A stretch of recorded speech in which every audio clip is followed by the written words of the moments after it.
السلام علیکم.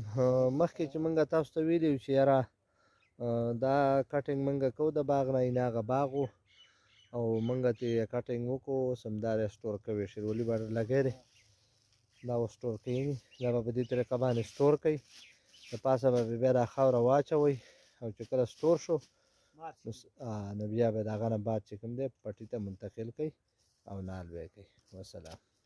په دې طریقه باندې به یې سټور کوي.